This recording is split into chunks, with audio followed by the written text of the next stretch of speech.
E aí pessoal, tudo bem? Dando prosseguimento então ao nosso curso de Eletrônica Digital, hoje nós vamos ver e falar sobre o conversor de entrada paralela e saída serial. Então na videoaula anterior nós vimos então como compor a ideia de transformação de serial para paralelo. Agora nós vamos fazer o procedimento inverso, que é a transformação de paralelo em serial. Isso acontece quando, por exemplo, o barramento interno da estrutura computacional se comunica com a memória principal e a memória principal precisa armazenar uma informação, por exemplo, no HD através de um barramento serial ATA. Então, a memória que tem um acesso paralelo, a memória RAM, vai entregar para o barramento serial as informações, consequentemente, ele precisa de um conversor para que isso possa acontecer. Então, neste caso, nós vamos fazer o armazenamento de informações, vamos receber um conjunto de informações ao mesmo tempo, ou seja, informações paralelas, mais de uma ao mesmo tempo, e vamos, ao longo do tempo, transmitir essas informações de forma serial, ou seja, bit a bit. Então, nós vamos entregando bit a bit as informações depois que elas estão armazenadas e seguras para que a gente não venha a perder essas informações nesse processo de conversão. Então, esse conversor ele vai ter como característica o armazenamento de um conjunto de informações ao mesmo tempo e, no momento oportuno, a transmissão desses bits, ou seja, desses elementos armazenados, bit a bit, através de pulso de clock. Esse circuito é, então, implementado pelo CI 74165. Então, esse CI, ele possui 8 bits também, como o conversor que nós tínhamos visto anteriormente. Ele tem células de introdução, que nós vamos estudar, vamos entender como é que ele é o comportamento da introdução de informação paralela. Ele tem entrada serial também, que você pode trabalhar ele como um conversor serial, por exemplo, então ele permite essa função também enquanto CI.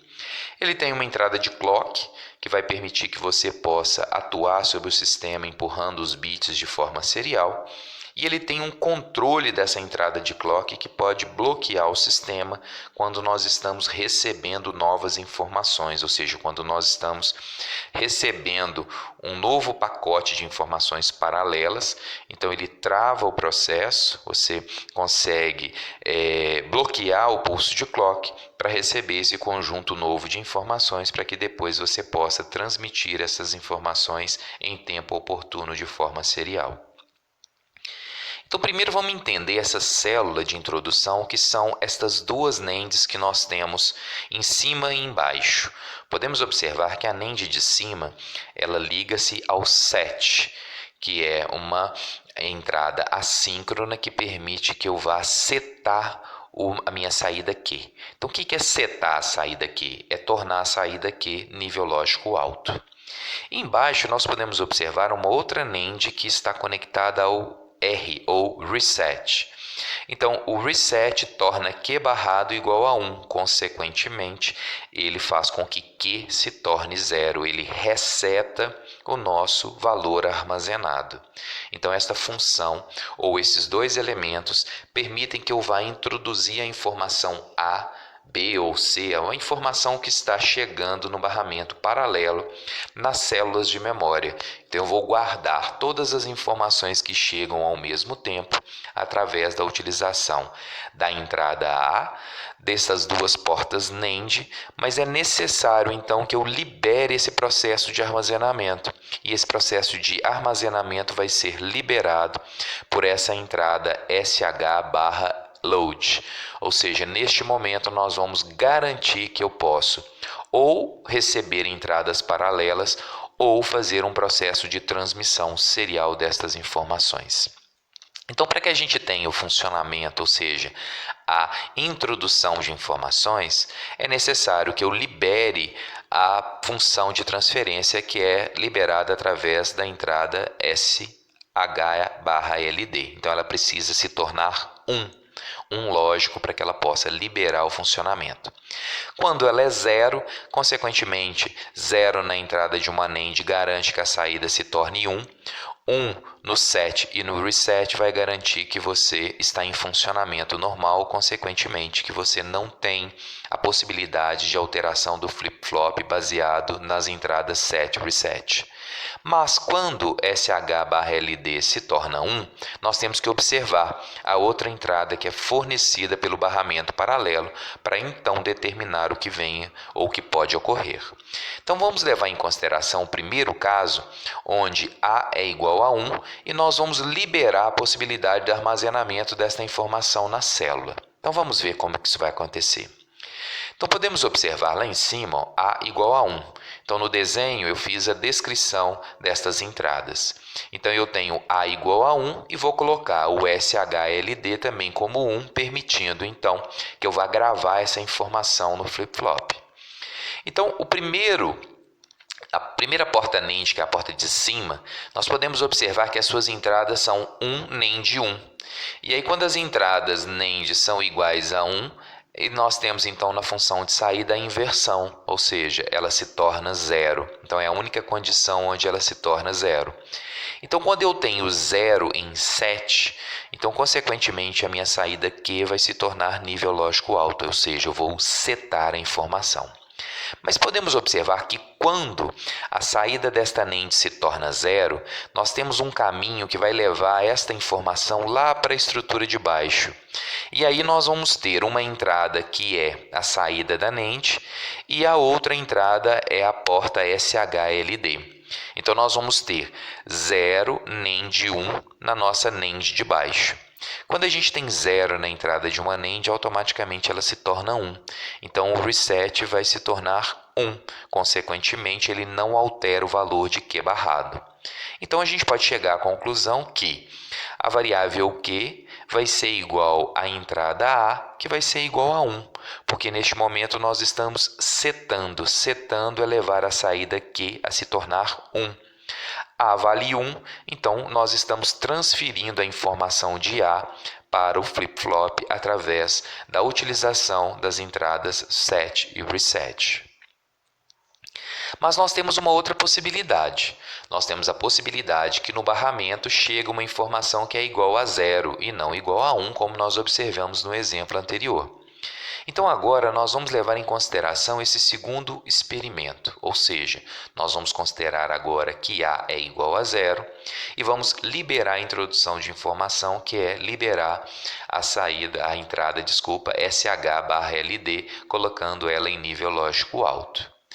Então, se nós verificarmos a ilustração à nossa direita, nós vamos ver que A vale 0 e SH vale 1. Então, 0 NAND 1 na porta NAND de cima vai fazer com que a minha saída se torne 1. Então, a saída da NAND se tornando 1, eu entrego para a entrada do flip-flop set 1.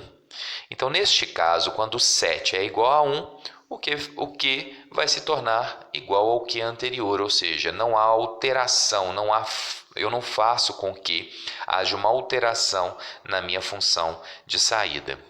Mas, ao mesmo tempo que a saída da NAND se torna 1, nós podemos observar que esse filamento desce e liga a porta NAND de baixo, em conjunto com a entrada SHLD. Então, nós vamos ter, neste momento, um NAND 1. No momento que eu tenho um NAND 1, então a minha saída vai se tornar 0, aqui está errado, desculpa no slide, né? Então ela vai se tornar 0, está igual lá, a gente pode ver aí à direita, está correto. Então ela vai se tornar 0, consequentemente eu vou resetar. Então eu vou fazer com que a minha saída Q barrado se torne 1.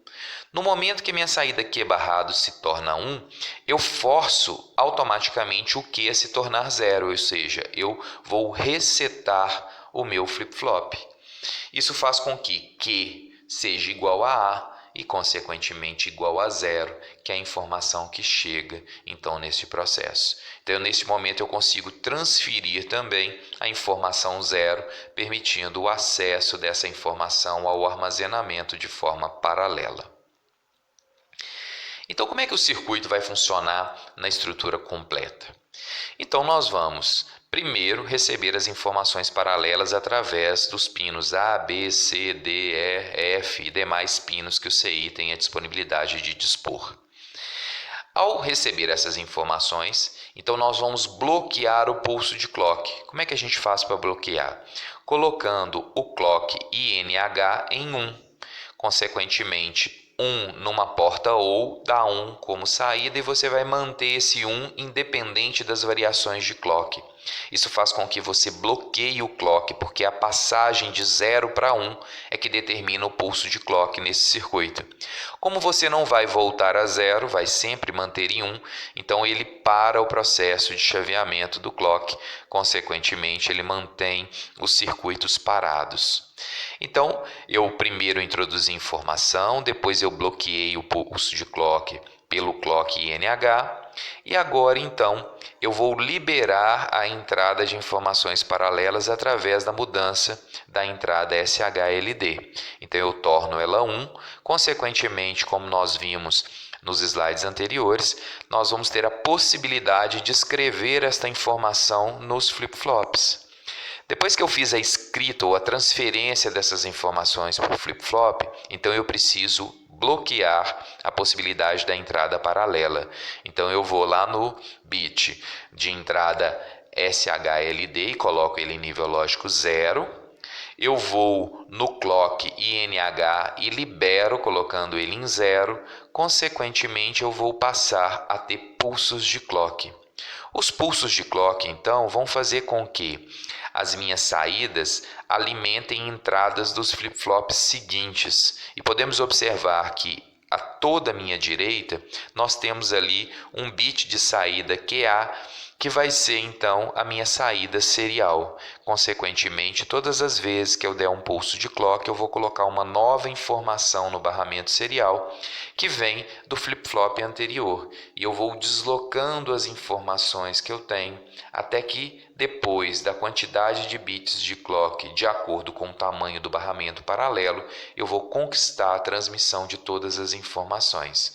Então, por exemplo, se eu tiver um barramento paralelo de 8 bits, depois de 8 pulsos de clock, eu vou ter conseguido transmitir esses 8 bits que chegaram para mim de forma paralela, permitindo que eu possa receber novas informações paralelas e, consequentemente, transmitir novamente essas informações através de um barramento serial. É lógico que a gente pode estruturar esse conjunto, permitindo que a gente tenha aí um conjunto de bits maior para que a gente receba um conjunto maior de informações deste barramento paralelo. Então, o barramento pode ter 8, pode 16, 32, 64 e assim sucessivamente, quantidades de bits que a gente vai receber ao mesmo tempo, levando em consideração a consequência da ideia que nós estamos na base 2 e para que a gente possa gerar então os endereçamentos dos barramentos que a gente tem que trabalhar em 2 elevado a 0, 2 elevado a 1, a 2, a 3 e consequentemente a gente teria sempre o dobro das condições anteriores que a gente vai vislumbrar para o funcionamento dos nossos circuitos. É claro que internamente no computador nós vamos ter isso sendo distribuído, sendo construído, utilizando os componentes lógicos de projeto e não um circuito como esse que nós estamos estudando aqui. Então esse circuito é para que a gente possa estruturar informações ou conversões de barramentos mais simples de informação ou de adequação.